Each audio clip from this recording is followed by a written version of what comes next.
Dobroveče i dobrodošli. Na javnu tribinu Radio Boom 93, transparentnost javnih finansija i odgovornost nosilaca javnih funkcija. Ne znam zašto je baš večeras ovako veliko interesovanje, ali mogu da pretpostavim da je to zbog toga što večeras imamo jednog aktuelnog narodnog poslanika i jednog poslanika u prethodnom sazivu Narodne skupštine Republike Srbije i da vam predstavim naše večerašnje goste. To su pre svega Dušan Pavlović, vanredni profesor na Fakultetu političkih nauka. Dobroveče, gospodine Pavloviću. Dobroveče. A sa nama je i Vladimir Pavićević, politikolog i docent opet na Fakultetu političkih nauka u Beogradu. Dobroveče i vama, dobrodošli na javnu tribinu Radio Boom 93. Sad ovako, malo smo razgovarali kako da krenemo sa čitavom ovom temom, znači večeras pričamo o netransparentnom trošenju javnog novca i sukobu interesa, ali ajde da damo jednu opštu ocenu trenutnog stanja u društvu kada je opšte u pitanju transparentnost tog javnog novca i opšta odgovornost funkcionera ovde u Republici Srbiji. Ako hoćete vi, gospodine Pavloviću. Dobroveče još jedan put. Drago mi da vas vidim u ovako velikom broju. Ja sam bio ovde inače na sličnoj tribini pre više od godinu dana i bilo je isto veoma interesantno. Nadam se da će i večeras biti tako. Pa ajde da počnemo zašto su važne te javne finansije. To jest, da li su javne finansije, ja tvrdim recimo da su javne finansije i način na koji se troši javni novac stvar koja je važnija od bilo koje druge stvari koja je vezana za državnu aktivnost. I hoću da vam iznesem prvo svoje shvatanje zbog čega mislim da je to tako. I zbog čega bi zapravo ne samo mi koji smo u nekom državnom organu kao političari ili ministri ili u nekoj lokalnoj samoupravi, već i vi kao obični ljudi trebalo da budete maksimalno zainteresovani za takva pitanja. Pa šta god da vam je u životu važno, dakle šta god da mislite da je od nekog interesa ili značaja za vas, slično za vaše živote, za mnoge od tih stvari vam trebaju pare. Dakle, da biste do nečega, da biste mogli nekako da živite, treba vam novac. Tako? Da biste mogli da obrazujete sebe ili svoju decu, treba vam novac. Da bi mogli da se lečite, treba vam novac. Da bi mogli da popravite automobil, treba vam novac ili da ga kupite. Da bi, recimo, ulice bile bezbedne i vi bili sigurni, a lopovi bili nesigurni, treba neki novac. Dakle, šta god vam je u životu važno. Penzije, ako ste u penziji, dobre plate, odnosno dobro radno mesto, usluga obdaništa, škola, osnovnih, visoko obrazovanje, umetnost, kultura, nauka, socijalna zaštita. To su sve stvari za koje je potreban novac i koje u velikoj meri u državi kao što je Srbija finansira država. Dakle, vi se odričete jednog dela svoje zarade svaki put kada nešto kupite i svaki put kada dobijete platu, ako radite legalno, da bi onda taj novac koga se odreknete otišao na neki zajednički račun, u neku zajedničku veliku kasu koja se zove republički budžet i onda iz te kase se delio na razne druge račune i trošio se na neku od ovih stvari koje sam pomenuo. I sad, ako je trošenje tog javnog novca ili neodgovorno, ili je, recimo, se neznalački troši, neuko, neka od tih stvari će trpeti. Što je neodgovornost veća, što je neznanje upravljanja tim novcem veće, to je svaka od ovih stvari koja vam je u životu važna, za nju ima manje novca. Dakle, jedan novac uvek ima alternativnu upotrebu, dakle, ako potrošite, ako dobijete platu od nekih honora od 100 evra i hoćete da potrošite na jednu stvar, onda više ne možete da kupite neku drugu stvar koja vam je važna. Dakle, mi treba svi da razmislimo dobro kako političari troše naš novac. Jer taj novac koji se nalazi u budžetu Republike Srbije prvo je naš, dakle, pošto mi ga se odričemo, da bi ga dobili nazad u vidu neke usluge koje nam je takođe važne, bilo to zdravlje ili obrazovanje, neke kulturne usluge i tako dalje. I imamo prirodan interes da brinemo o tome kako se on troši. Sad, ja sam, kao što vjerojatno znate, bio 5 meseci u jednom ministarstvu da sam na licu mesta gledao šta se dešava sa našim novcem. Napisao sam o tome jednu knjigu, ne bi sad da vam pričam detalje iz te knjige, ali to je samo jedno malo ministarstvo, doduše nije baš malo, ali to je jedno u odnosu na tu celu Aždaju koja troši taj državni novac, ono je zaista, to je samo jedan mali deo. Multiplikujte to sa 20, pošto ima oko 20 ministarstava raznoraznih i ministarstava bez portfelja, uključujući i predsjednika vlade. Tako, sva ta ministarstva imaju neki svoj budžet koji troše, pa onda svako od njih ima neke svoje agencije, fondove, komisije, direkcije, šta god već može da se izmisli. Svako od njih ima neki svoj budžet koji dolazi iz republičkog budžeta. Pa onda imate javna preduzeća. Kada javno preduzeće napravi dug ili napravi neki gubitak, to se pokriva opet iz budžeta Republike Srbije. I na kraju imate i lokalne samouprave, koje se po načinu funkcionisanja ne razlikuju ništa od funkcionisanja državne administracije. Svi su oni nakačeni na budžet Republike Srbije, što znači ili dobijaju novac da ga troše, ili ako naprave neki gubitak, republički budžet će pokriti taj gubitak. Recimo, svaka opština ili jedinica lokalne samouprave ima svoje izvorne prihode, ali ima jedan deo prihoda koji su takozvani transferi Republike i onda taj novac može da troši ili namenski ili nenamenski, već zavisi kako ga je dobila. Ako opština napravi gubitak, ako potroši više nego što je prihodovala i od države i od sopstvenih prihoda, rupu u budžetu opštinskom pokriva budžet Republike Srbije. Mislim, pokrivate ga opet vi, to jest mi. Daću vam 2 recentna primjera koja su tako meni bila interesantna i onda ću da zaključim sa jednim mogućim rešenjem, šta ja mislim da bi moglo da se uradi, odnosno šta smo mi probali da uradimo na opštini Vračar kad smo pregovarali o koaliciji na Vračaru nakon ovih izbora. Dakle, imate tu čuvenu praksu na opštinama u zadnjih nekoliko godina da bi nekako opštinske birokrate uvećale sebi zarade, a ne mogu da ih uvećaju tako što će da propišu veću zaradu. Oni su veoma kreativni i izmišljaju razne zaobilazne načine kako da sebi obezbede veći dohodak. I onda su na sve strane počeli da primenjuju i da izmišljaju raznorazne vrste komisija kojima bi opštinski organi trebalo da osnuju da bi ta komisija završila nekakav posao. I naravno za učešće u toj komisiji dobije se određena novčana naknada. Ima bio jedan izveštaj Državne revizorske institucije koji je napravio popis svih tih, mislim da je bio uzorak od 6 opština, pa je napravio popis svih konkretnih komisija koje su se obavljale, koje su se osnovale u tim opštinama i onda napravio neku procenu za celu Srbiju. Poenta je u tome da su opštine pravile komisije za poslove koje inače državna lokalna administracija već ima u opisu svog posla. Dakle, neko ko radi u lokalnoj samoupravi već ima recimo u opisu posla da kada treba da recimo uništi nekakav pečat, to i uradi, za platu koju dobija. Sad možda plata nije koliko bi on hteo, ali to je već u opisu posla, za to dobija novac. Recimo u opštini Pećinci je napravljena 28. juna 2015. godine komisija za uništavanje pečata i štambilja. I pogodite šta je komisija uradila. Sastala se 28. juna u 11 ujutru i zasedala do 11:30. I donela odluku o uništavanju jednog pečata. I za to su članovi komisije dobili naknadu od 14.500 dinara.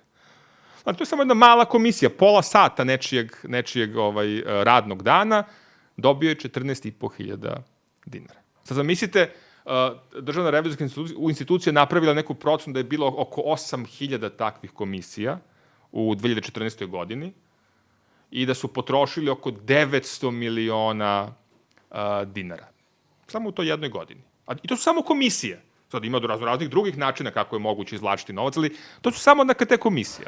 Recimo u opštini, znači Bački Petrovac, postojao je komisija zvana Privredni savet i Savet za privredu.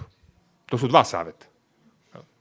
Sad, možda bi se rekli, pa mora da je Bački Petrovac Eldorado neki u kome privreda cveta, pa onda treba da se naprave razne komisije da bi malo to regulisale, napravile neku organizaciju u tom privrednom bumu.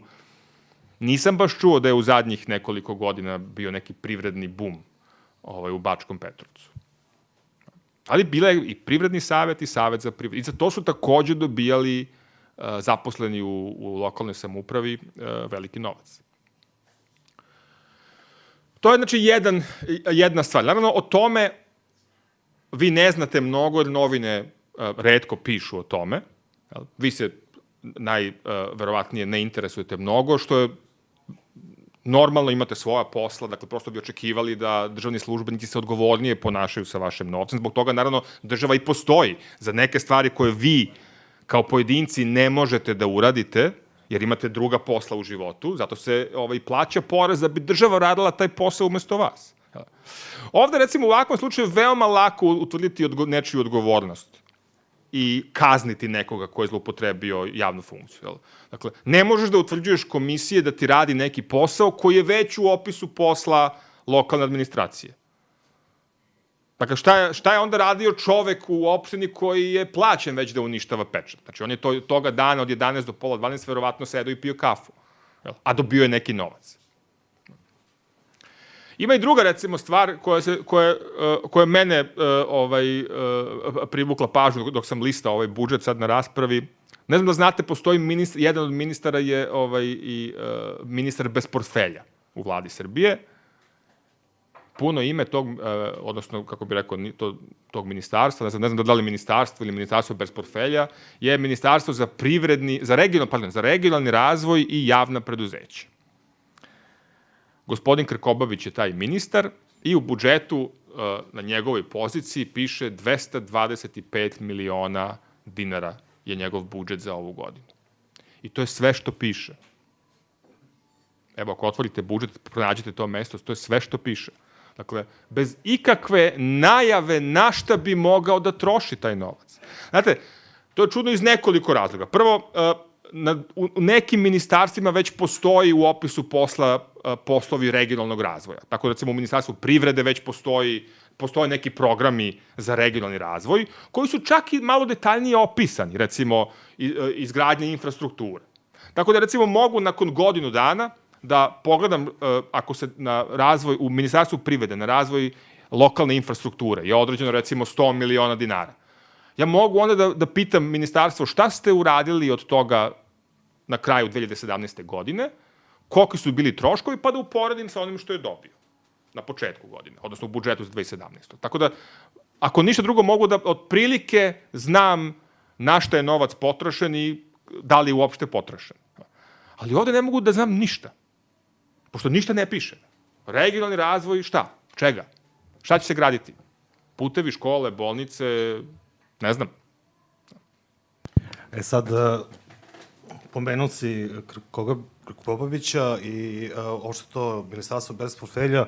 Vladimir, mi smo nešto čak i razgovarali, znači, pre ove javne debate i negde tu Dušan pomenuo kredibilitet ljudi zapravo koji odlučuju o javnom novcu. Evo sad je ta neka diskreciona prava, znači, koje se daju određenim ljudima u vladi Srbije. Pa ako bi mogo nešto više da kažeš o tim temama. Naravno, ja ću rado da saopštim svoje stavove vezano za ova pitanja i pravo da vam kažem, ja sam uvek strašno zainteresovan za raspravu. U javnom polju, večeras ovde u Požarevcu, od 2014. do 2016. ja mislim da je to bilo strašno vidljivo u Narodnoj skupštini. Upravo to jedno usmerenje ka dijalogu. ali uvek u dijalogu jedna stvar je meni važna, da mi koji učestvujemo u dijalogu, evo, na primjer, mi ovde večeras, pokušamo da dijalog vodimo tako da znamo, a gde smo mi to? U kakvim mi to uslovima živimo i da onda iz tog dijaloga uvek proistekne možda neko razmišljanje, a kod nekoga i odluka, a kuda dalje sada? Iz toga nečega gde smo. I čini mi se da to razumevanje uslova u kojima smo je važno, da bismo mogli nešto i da odlučujemo šta ćemo dalje da radimo. I hvala mnogo za ovo pitanje. Meni se čini da je za ovu našu raspravu večeras važno uvek da krenemo od nekih principa i za merenje nekih stvari, i za ocenu delanja nekih ljudi. I ja sam evo ovde izdvojio nekih 5 principa koji za ovu temu meni jesu važni. Pitanje kredibilnosti nosilaca moći, ljudi koji odlučuju, ja mislim da je važno pitanje. I onda mi treba da vidimo koliki kredibilitet imaju oni ljudi koji u naše ime mnogo toga rade, pa često i troše naš novac. Drugi kriterijum, ja mislim, jeste ovaj iz naziva naše rasprave večeras, a to je transparentnost. Transparentnost i trošenja tog novca, i odlučivanja, i tako dalje, i tako dalje. Onda, ja mislim, i pitanje nearbitrarnosti. Dakle, da ako postoji nešto zajedničko, o čemu mora da se odlučuje, da nema neke strašne pristrasnosti, pa da ako se ti malo stranački nekome bliži, znaš da malo više ide ka toj strani. Četvrta stvar, pitanje odgovornosti. U politici, ja mislim, jedno od osnovnih. I na kraju, meni najvažnije, skoro da nema skupštinskog govora u kojem se nisam pozivao na taj član 3 Ustava, gde jasno piše šta je vladavina prava.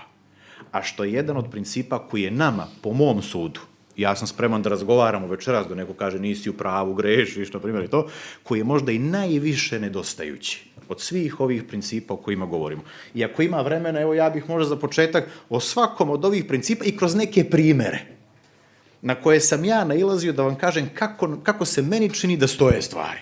Odlično, mi najviše volimo primere, da. Dobro, evo ćemo da vidimo, znaš. A molim vas, ako bude u nekom momentu neko da kaže, ma nije tačno ovo što kažeš, nisi u pravu, obavezno se javiti. Kažete, ovo moramo da intervenišemo ovde, pa da, znaš, dođemo do nečega što je tačno. Prvo, kada se tiče ovog kredibiliteta, ljudi koji su nosioci moći, nekih javnih funkcija i tako dalje, pitanje kredibiliteta uvek se tiče pitanja poštovanja, uvažavanja i poverenja koje mi pokazujemo prema nekome. A taj neko mora sada to i da zasluži. I sad je meni pitanje da malo ovako kroz te primere i vidimo da li ovi naši nosioci moći, političke moći pre svega, imaju stvarno kredibilitet. Kredibilitet se najlakše gubi tako što daš jedno obećanje i onda to obećanje ne ispuniš.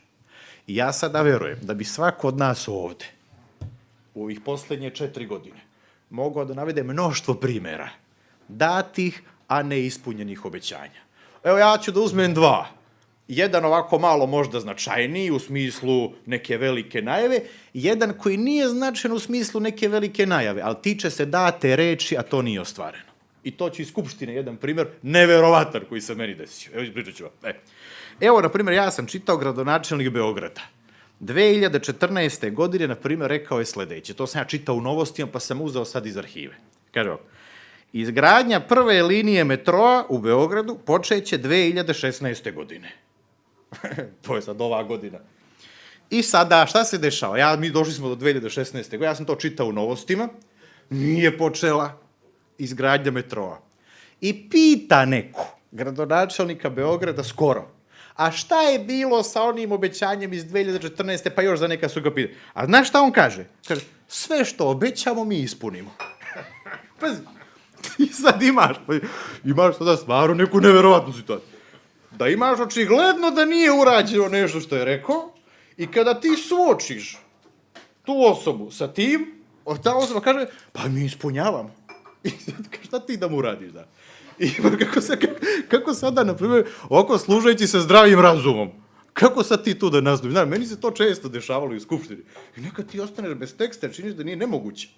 A evo jedan primer za koji sam mislio da nije moguće da se desi, koji je mene maltene smestio u nekakvu orvelovsku situaciju koju je čitao bilo koje je Orvelovo delo Nažutu 1984, rekao, pa to je to. Šta se meni jednom desi, ali to ne deluje ovako kao neka velika stvar, ali u smislu neispunjavanja date reči, velika. Bila je jedna sednica Skupštine, Mnogo je zanimljivo tamo bilo, pravo da vam kaže, joj. I neka je rasprava išla ovako, mi svi ovako čekamo i u jednom trenutku, negde oko podneva, aplauzi. Znaš, ono kao miting. Ti znaš da tih aplauza nema, osim kada dolazi jedan čovjek. Ja ti kao ne gledaš, ti znaš ko dolazi. I dobro, ja oko pogledam, kao stvarno došao čovjek, nenajavljen. Nosilac najviše moći. I on je došao i on je sad tražio reč. I znate kako tamo to sad, gospodin Pavlović mnogo i bolje zna, sigurno sad je još gore. To čim se... pa je li tamo gore kako sam ja? Ko sam ja bio, pa to je delovalo malo oko i mi. Kako on zatraži reč? To se sve prekida. Naprimjer, jednom se čak desilo, jedan čovjek je govorio, to je prekinuto sve, čovjek stoji ovako, hoće da priča, ne može, daje mu se reč. I on priča dugo. Ovo je sad priča jedno 40-45 minuta. I šta se desi? Kad je završio, naravno svima nama koji tamo sedimo, dan, noć nekada, nama je najizazovnije da učestvujemo u dijalogu sa tim čovjekom. Jer meni su, na primjer, činilo sam ja dosta pobeđivao ove druge. I sada oni su stalno tamo, pa tako, a sad aj sad s njim. I ja da se javim ovako, da sad mi kažemo nešto, kao ovo moram da idem. Ide on. Ja mislim, kako, pa da mi nešto, pa dijalog. Pa kaže, dobro, kaže, evo u 6, nešto kaže, moram sada, ali u 6 sati dolazim. Dolazim, kaže, u 6, posle 6 mi je, kaže, nekako sve slobodno odgovorim na najteža vaša pitanja. I, na primjer, evo ja, sad i drugi su ljudi bili, evo ja ovako sad kažem kako sam ja kažem, dobro, ajde u 6, znači se malo još pripremimo. I ništa, odem ja dole u kancelariju i pripremam se ja. Kad negde oko 5:05 imamo tamo svi u kancelariji imamo televizore. I na televizorima pratiš kanal za skupštinu, znaš, i gledaš šta ima gore. I ja vidim u 5:15 aplauz. Znači, stigo. Znači, pre 6, ali ranije. I šta mi brzo trči se gore. I dobro, i on drži go, i u 5 do 6 on završava. I mi kažemo, sad ćemo mi. I kaže on, idem. Pazi. I mi sada, ja sad uradim ono što se često da je po poslovniku se ja javim. I kaže, Maja Gojko, izvolite poslaniče. I ja kažem, pa gospodin Vučić, kažem ja, on je rekao da će dođe u 6 sati da odgovara na sva naša i najteža pitanja, gospodin Vučić sad dođe da ide. A kaže Maja Gojković, nije poslaniče rekao gospodin Vučić tako, kako vi kažete. I ja kažem, pa kako nije, ja sad ovako uzmem, pa kažem, gospodine Vučića ste rekli. A gospodin Vučić ovako voli malo i onaj monitor da gleda, ne znam li ste, šta se prikazuje na boju, on gleda na boju i on na monitoru ovako glava. I sad on tu ovako uradi, ovako kao ne. Ja verujem da nije on hteo da kaže da nije rekao, nego malo mu se omaklo sada jer neka situacija je nezgodna i sad je on nezadovoljan. On kada je nezadovoljan, odmah to pokaže ovako. I onda je ispalo kao da kaže nisam rekao, a rekao je. A ja onda kažem, a pazite, imamo sad jednu situaciju tamo, posljednjeg četvrtka u mesecu, uvek se odgovara na pitanja, ali oni ne dolaze. I mi smo stalno kritikovali što vi ne dolazite članovi vlade, predsjedniče vlade, posljednjeg četvrtka da odgovarate na naše pitanja. Oni imaju tu obavezu, ali oni ne dolaze. A desilo se da je taj dan baš bio četvrtak. I ja onda kažem, pa ne samo da je rekao u 6, nego je danas i četvrtak. Znači, taman da se odgovara na naša pitanja, znaš. A kaže Maja Gojković, a četvrtak je, a kaže Maja Gojković, poslaniče, nije danas četvrtak. Kaže, danas je sreda. Ja sad ovako, a znaš kako neki čovjek, ja odmah sam se prvo zamislio, stvarno sam ja pogrešio, znaš. Mislim, nije četvrtak, malo se... Ja kažem, pa nije sreda, nego je četvrtak. Nije, poslaniče, sreda je, oduzimam vam reč. Zaključeno je tako što je četvrtak proglašen za sredu, da bi gospodin Vučić mogao... Sad, pazite, ovo je stvarno zanimljiva priča, ovako, ovo samo kod Orvela ima, kad ono menja u novinama, znaš, koji je bio datum, koji je bio dan, pa kad se promene okolnosti, on kaže, ako je pisalo utorak, a ne, neka stavimo četvrtak. Tako i Maja Gojković i Vučić. Ako treba da je sreda kad je četvrtak, bit će sreda. Sad šta je za mene?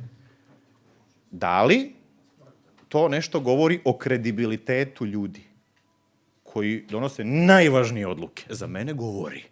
I ovaj jedan mali primer, kao onaj prethodni veliki u jednom velikom obećanju, kao i mnoštvo obećanja sa kojima smo mi suočeni. I možemo sad da ređamo koliko njih nije ostvareno. Sad, To je samo za kredibilitet. Ja sam spremio jedan uvod, Uroše, izvinjavam se sad, ali ja nemam više priliku kao gospodin Pavlović tamo u skupštini. Moram sad ovdje da koristim malo, pa vas molim onda za malo pažnje. Da sad iskoristimo. Znači, to je oko kredibiliteta. Ima li kredibiliteta? Ja verujem da je ovako najblaže rečeno narušen kredibilitet onih ljudi, to strašno, koji sada nose najveću političku moć u Srbiji. I ja verujem da oko toga nema dileme. Ova dva primjera, a ima mnogo drugih primjera koji mogu to da potvrde. Transparentnost. Evo ja ću možda malo konciznije, ali mene malo ponesu ovi opisi, Uroše. Pitanje transparentnosti. Evo, na primjer, vi ste sigurno pratili, sad je bila rasprava o budžetu za 2017. godinu, to je bila žestoka rasprava, danima je trajalo i tako. Ja sam učestvovao u raspravi u Skupštini za budžet 2016. godine. To je ovaj što sad ističe. Ja nisam stručnjak za te stvari, ja slabo znam ekonomiju. Ali kad su bile teme ovakvog tipa, ja sam se onda konsultovao sa ljudima koji znaju. I onda meni malte nacrtaju šta tu ima, kako izgleda. Ja onda naučim, kao jedan đak, i onda idem. I onda su meni nacrtali sledeće, na primjer. U tom budžetu za 2016. godinu, kad se tiče transparentnosti, ovako, Vlada Srbije na 404 pozicije u budžetu, znači 404 puta ti ovako da uradiš, na 404 pozicije predvidela da institucije troše sredstva na takozvane usluge po osnovu ugovora. I sad šta ti hoćeš? Ti hoćeš sada da vidiš kakve su to usluge na osnovu ugovora. Kome će da idu ti dinari? Nigde nije pisalo u budžetu koje su to usluge, a ukupni izdaci po ovom osnovu su bili preko 17 milijardi dinara. To znači da je taj budžet za 2016. Dušan sigurno bolje zna za 2017. napravljen tako da evo oko ove 404 pozicije i ovih preko 17 milijardi dinara ja ne znam. Pa ja poslanik, trebalo bi da imam uvid u sve, da kontrolišem tu izvršnu vlast, da sugerišem nešto. Ja ne znam kud će to dode.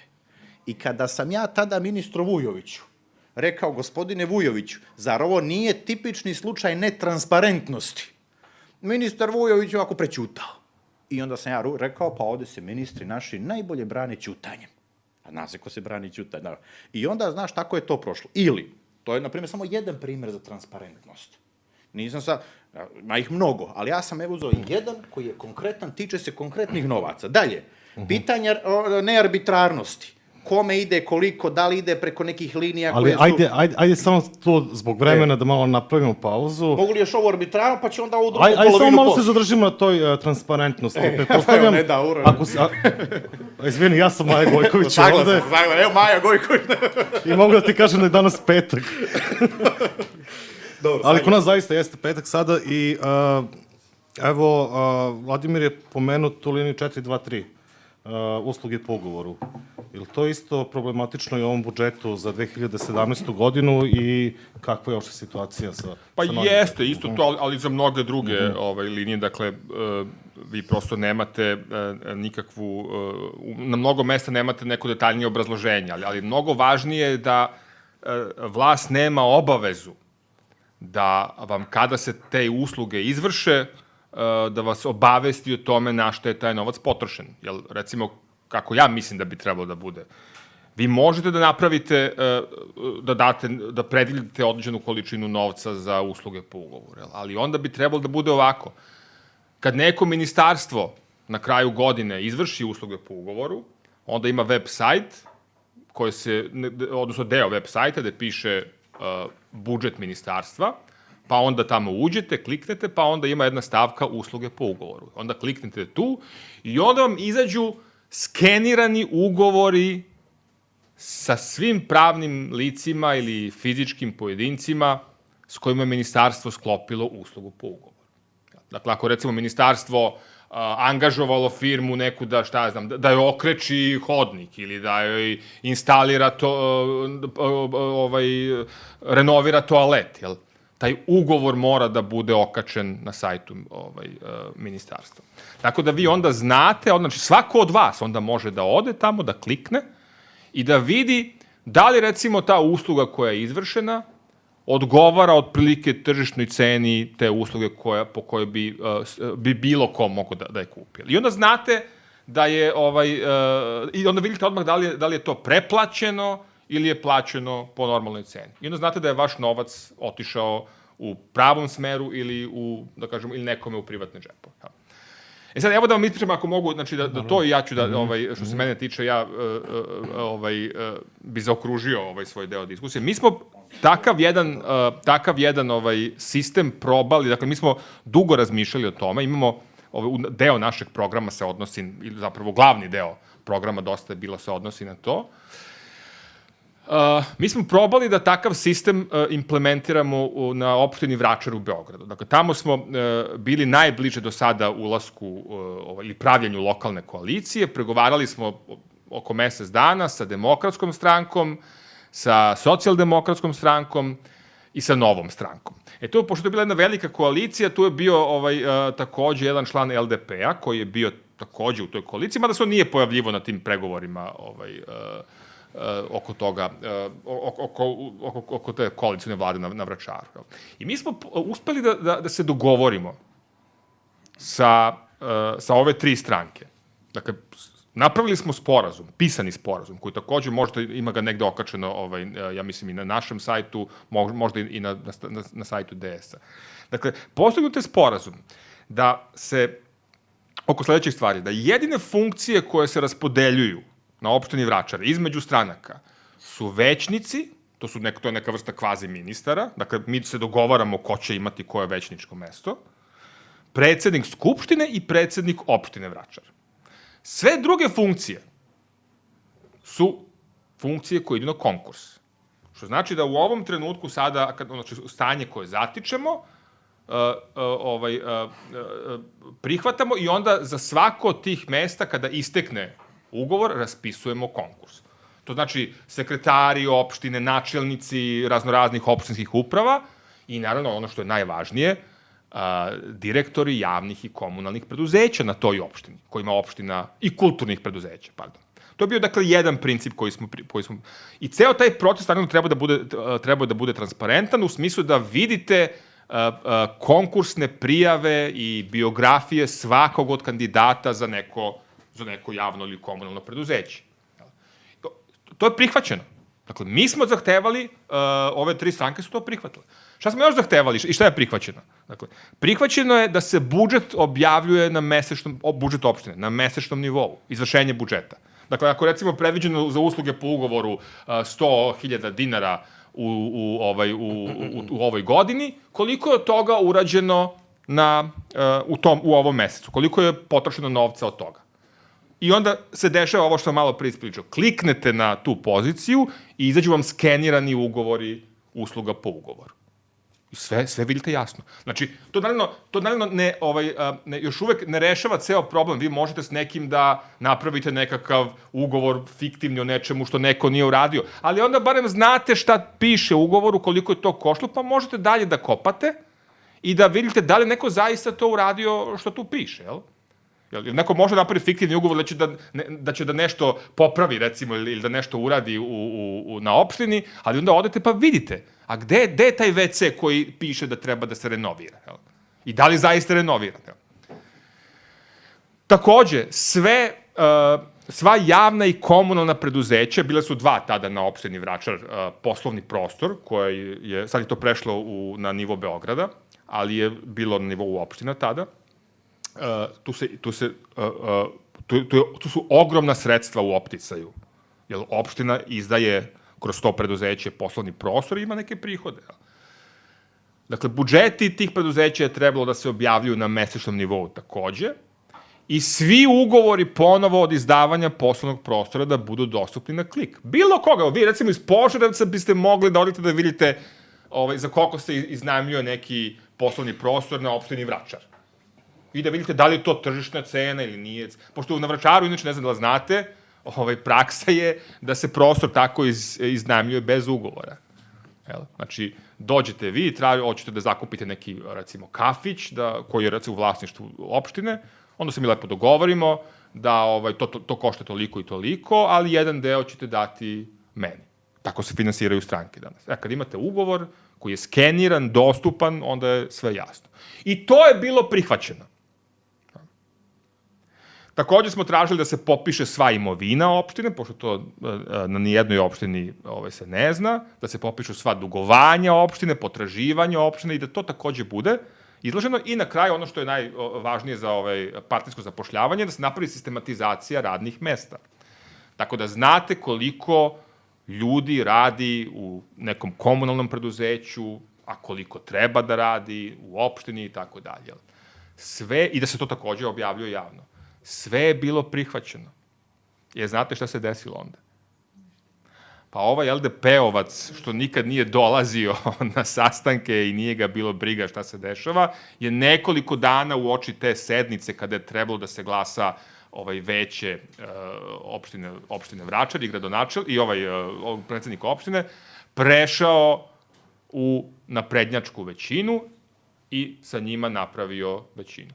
Jer je odnos snaga bio takav da je da kažemo, prva većina gde smo bili mi imala 23, ili tako nešto, a ovdje su imali 22, dakle mi smo samo za jednog, tako da je bilo dovoljno da samo jedan pređe i da ova druga strana dobije većinu. Naravno, LDP-ovac je prešao sa obrazloženjem da ne sme da se dozvoli da Dosta je bilo uništi opštinu Vračar. Dakle, mi koji smo već 20 godina je uništavali, sad je konačno bilo vreme da se sprečimo da to uradimo. Prešao je, naravno, i odmah je postao predsednik Skupštine Vračar i, naravno, opština radi svojim ide svojim dobro utabanim stazama, transparentnosti, odgovornosti, kako već naprednjaci to vole da rade. Dakle, ovo je sistem koji ja mislim da treba da se, veoma konkretan sistem, dakle, praktičan sistem, na licu mesta možete da vidite, koji ja mislim treba da se uspostavi ne samo u opštini Vračar, u celoj državi. Tako treba da funkcioniše država, svako javno preduzeće, svaka kulturna ustanova, faktički svaka institucija koja dobija novac od države ili koja radi na osnovu državnog novca. Eto. Jeste, malo smo napredovali odnosno na prošlu godinu što se tiče te transparentnosti, barem imamo to izvršenje budžeta koje dolazi na Skupštinu na svaka 3 meseca. To je možda negde napredak. Vladimire, ti se javio za reč. Pa to, a sad neću da nastavim tačno, nego moram sad da malo reagujem na ovo što je rekao gospodin Pavle. Znači, ovo oko ovih usluga po ugovoru, ja sam saglasan, naravno, dobro je da se to skenira, ali moje mišljenje da i pre nego što dođe do izvršenja mora preciznije da se kaže šta se namerava sa tim novcem od 17 milijardi, jer ti onda pokazuješ da imaš detaljno planiranje trošenja tog novca. Ako ti kažeš, ja sam stavio, pa šta bude? Znači, velika mi je to primedba. Još veća oko arbitrarnog korišćenja tog novca. Za 2016. godinu, ja sam izvukao sada čisto kao jedan podatak, precizan. Vlada je Srbije za 2016. na sopstveno diskrecijono odlučivanje stavila ne preko 17, nego preko 70 milijardi dinara.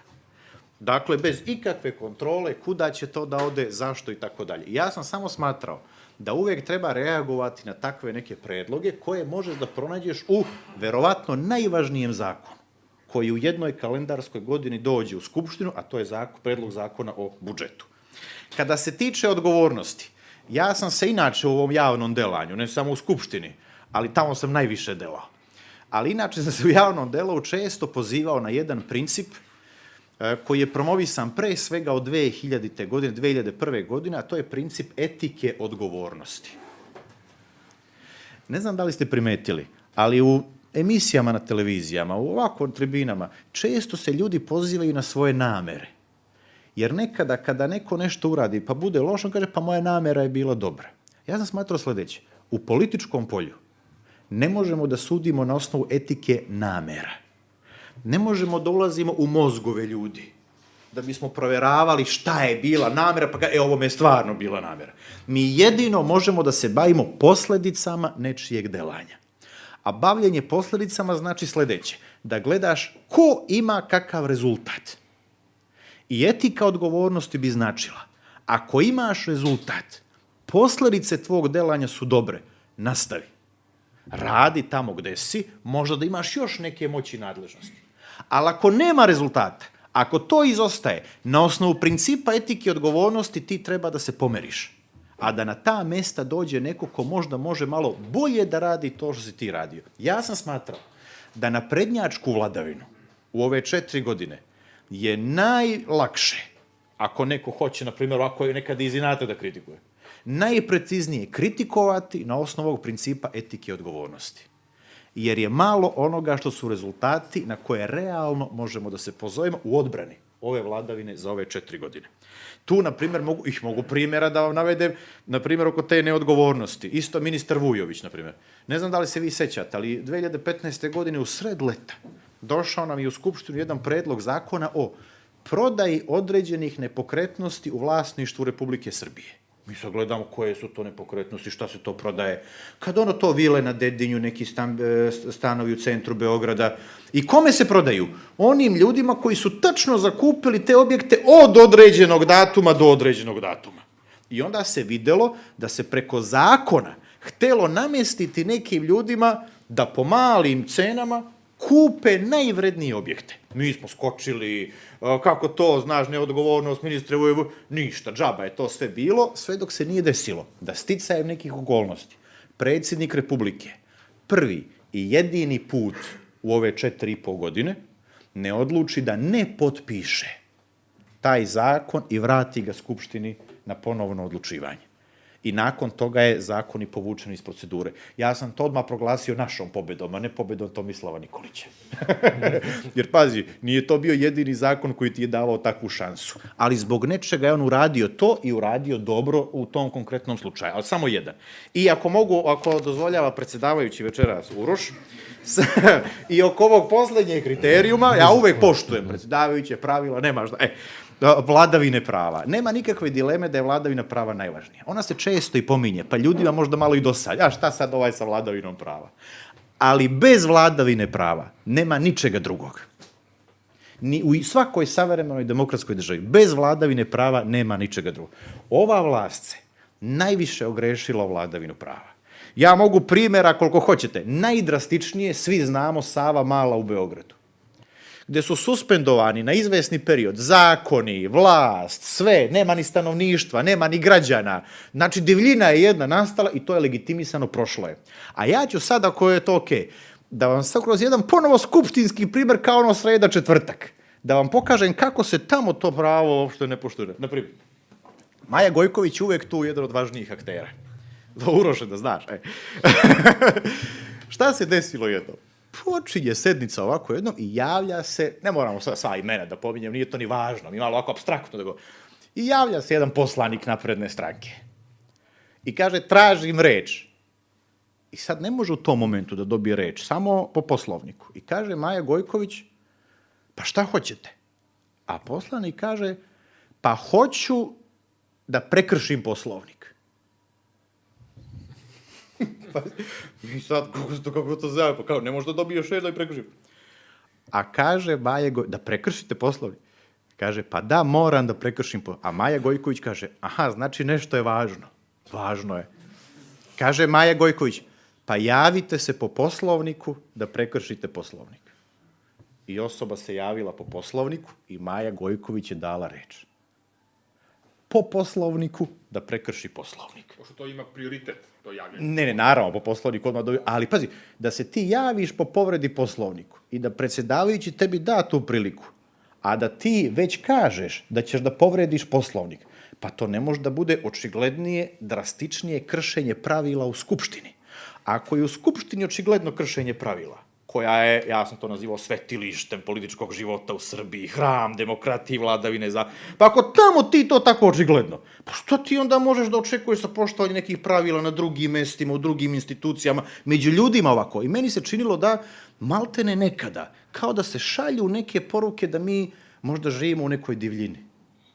I za mene je uvek pitanje onda kao građanina jednog ovako. Šta mi radimo u toj situaciji? Šta svako od nas pojedinačno radi u toj situaciji? Naravno, ti hoćeš da se boriš, ali pre nego što odlučiš šta ćeš dalje. Ja sam i ovako razmišljao, a kako bi na osnovu svih ovih kriterijuma koje sam ja, na primjer, koristio i gospodin Pavlović i tako, kako bismo mi mogli da kažemo šta se ovde dešava? Jedna reč koju najčešće koriste naprednjaci kada govore, to reforme, mi ćemo za reforme, i parola je bila svom snagom, nije možda da živi od reformi. Sad, sve što je kršenje vladavine prava, nužno je. nepridržavanje onoga što su reforme. I ja onda razmišljam šta ovde mi možemo kao najpreciznije da kažemo za ovu vladavinu. I ja ovako razmišljam. Ako se desilo da su neki ljudi i u naprednoj stranci i mimo napredne stranke zaista i pomislili u nekom trenutku, možda 2012. 13. želi se u reforme, onda je sada očigledno da se od reformi odustalo. A naravno, pitanje može da bude da li je ikada bilo to usmerenje ka reformama. Ako se odustalo od reformi, to znači da se u našoj državi odustalo od savremenog života. Mi ne idemo napred, nego se vraćamo unazad. I onda je pitanje ponovo šta svako od nas radi i ključna stvar, kuda dalje? I kako dalje u takvim okvirima? Ovo je bila jedna moja ocena, opis onoga u čemu smo. A o tome kuda dalje, kako dalje, ja sam uvek zainteresovan da raspravljamo. I ja mislim da bi Uroš oko sustava najbolje bilo da otvorimo sada ovaj plenum ovde i da razmenimo malo mišljenja, da ne bude samo da se govori, da se čuje možda i neka kritika, neslaganje, možda i neki predlog bude ovde, pa da se dogovorimo oko nečega. Da, bit će vremena i za pitanje publike, nego pomenuo si reforme. Da. Političari, pored, kad govore o tim reformama, često govore i o borbi protiv korupcije, kao nekom svom cilju. Sad mi recimo imamo ovde u lokalu situaciju da je revizor bio tokom ove godine, ispitivao malo poslovanje, završni račun budžeta za 2015. godinu i tu je naš mnogi zanimljive stvari, pa između ostalog i da sama Požarevačka skupština nije poštovala, recimo, zakon o javnim nabavkama, pa je dodelila isključiva prava nekom javnom preduzeću da se bavi određenom delatnošću, da dobija direktno novac iz budžeta. Pretpostavljam da Dušana, imate i vi neke primere sa republičkog nivoa koji mogu da budu ovako zanimljivi što se toga tiče. Pa ja mogu da navedem par primera kratkih, ali takođe da kažem nešto i o samoj glavnoj instituciji koja treba da se bavi tim poslom, a to je Agencija za borbu protiv korupcije. Dakle, daću vam samo jedan primer. Znate, recimo, da postoji ugovor, da smo od 2008. godine otvorili praksu tajnih ugovora i da taj prvi ugovor sa Fiatom koji je potpisan za vreme predsednika Tadića, koji je i premijera Koštunice koji su se angažovali da se to potpiše, da smo onda nakon toga imali još čitav niz tajnih ugovora, neki su onda delimično objavljeni, neki nisu, ali recimo daću samo poslednji primer. Smederevska železara je 2015. godine dobila novi profesionalni menadžment koji je najavljivan sa najvišeg mesta kao nešto što će preporoditi ceo region. Godinu dana nakon odlaska tog profesionalnog menadžmenta ostade železara dublje u rupi za 144 miliona evra. Znate, to je ogroman dug koji je napravljen samo za godinu dana. A ugovor po kome je železara dobila to profesionalno super rukovodstvo je bio tajan i dan danas. I onda je jedna nevladna organizacija tražila da vidi taj ugovor, Ministarstvo privrede nije dalo, pa se onda žalila Povereniku za informacije od javnog značaja, pa je onda on zahtevao, pa nije dobio, pa je onda kaznio ministra i opet zahtevao, on ponovo nije dao, pa ga po drugi put kaznio. Znate kako je ministar platio te kazne? Iz budžeta ministarstva. Da, iz budžeta ministarstva je platio kaznu u budžet Republike Srbije. Pa, mislim, ko ne bi volao da... Zamislite, zaustavio se, recimo, zbog brze vožnje policajaca, vi onda kažete, dobro, evo, u redu, platit ću kaznu iz budžeta, nekog stavite u budžet Republike Srbije taj novac, ili pa svako bi volao da tako plaća kazne. Dakle, to je, recimo, jedna stvar koja može da se promeni. Ja sam već nekoliko puta, recimo, u amandmanima koje sam ja predlagao, da god je bilo mesta da se utvrdi nečija odgovornost, predlagao da se odgovornost utvrđuje novčano, i onda sam tamo specifikao da odgovorno lice mora da plati kaznu ako nešto ne uradi, iz sopstvenog džepa i da Narodnoj skupštini dostavi dokaz papirni o plaćenoj kazni. Naravno, nijedan takav amandman nije prošao. Ali to su stvari koje lako mogu da se promene.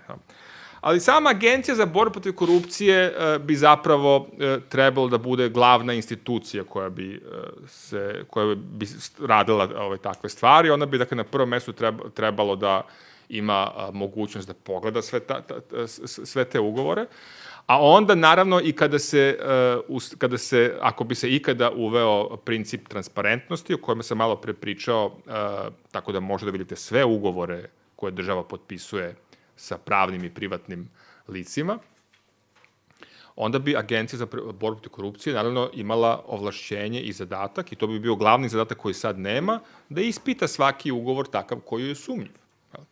Tako da se ponovo vratim na moj omiljeni primjer, ako ispadne da recimo... Sećate se one priče iz 2004. ili 2005. godine kada je renoviran neki na aerodromu u Beogradu neka prostorija za odmor, da su recimo pepeljare koštale 2000 evra ili tako nešto je bilo, jel? Ove kožne fotelje po nekoliko hiljada evra i tako. To je recimo, znači ako bi se ugovori objavljivali, to bi se vrlo lako videlo, neko bi to veoma lako otkrio i onda bi Agencija za borbu protiv korupcije zapravo trebalo da ima ovlašćenja da ispituje kako je došlo do takve potrošnje. I da naravno onda ima ovlašćenja da podnosi krivične prijave i da ljudi koji su potpisali takve ugovore snose odgovornost. Znate, kad bi postojala takva vrsta agencije koja je nezavisna, kad bi postojala obaveza pod novčanom i krivičnom odgovornošću da objavljujete sve ugovore, nivo korupcije bi drastično opao. Znači, nije moguće iskoreniti korupciju do kraja, to svi znamo, dakle i najuređenija društva imaju koruptivne slučajeve s vremena na vreme. Razlika je samo u tome što oni svaki takav slučaj dovedu do kraja i u tome što su takvi primjeri mnogo manji, jer mnogo ređi, pa i nivo zloupotrebljenih para, vaših para, proćeldanih para, daleko manji. To su recimo neke stvari koje su, ja mislim, nama jako važne i na kojima ćemo mi insistirati da se sprovedu, ako ikada budemo u prilici da to sprovedemo. Pretpostavljam da si i ti, Vladimir, hteo da kažeš nešto. Evo, ja ću sad koncizno, pošto smo pozvali na dijalog ovde. Naravno, ima zakona koje kad pročitaš odmah te asocira na korupciju, kao što je bio ovaj zakon o prodaji određenih nepokretnosti u vlasništvu Republike Srbije i ti onda skočiš na to. Ja sam bio član, imamo mi sada i međunarodnu saradnju, ja sam se jednim delom uključio u borbu protiv korupcije bio, formirana je neka globalna organizacija parlamentaraca za borbu protiv korupcije. I mi u Srbiji imamo svoj ogranak, ima u celom svetu to. I onda sam se ja uključio to da vidimo da li može nešto uporedno tu da se uradi, pa da se prenese i ovamo. Ali to je tek u povoju, radi se. Saglasan sam ovde sa gospodinom Pavlovićem, Agencija za borbu protiv korupcije ima sužene mogućnosti. I dovoljno pročitati njihove nadležnosti pa da vidiš da oni mogu nešto da registruju, na nešto da ukažu, da negde nešto pokrenu, ali najozbiljnija borba ne može dok se ne promene te nadležnosti. I možda neka inicijativa da se promene te nadležnosti, da mogu više, bolje da se bore, pa da onda mogu i oni nešto da urade malo više. Recimo, agencija ispituje i sukob interesa funkcionera. Sad, često imamo taj problem definisati šta je zapravo sukob interesa. Recimo, nekome je bilo sumnjivo što je prethodni gradonačelnik Požarevca, dok je obavljao tu funkciju, bio i član nadzornog odbora Telekoma Srbije, recimo. Sad, šta je sukob? Šta zapravo nije sukob interesa?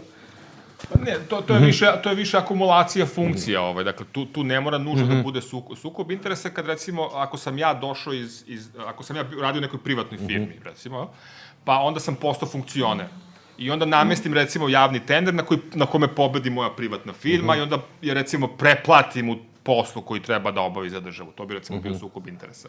Ili, recimo, zakonski omogućim neki monopol da ima, a to radim samo zbog toga što sam ja bio u toj firmi i želim da se vratim nakon isteka mandata u tu firmu, a onda će imati očigledno uvećano bogatstvo s obzirom da je imala monopol nekoliko godina. Onda ja čuvam taj monopol dok sam funkcioner, da bi imao gde da se vratim kad prestanem. To bi bio sukob interesa.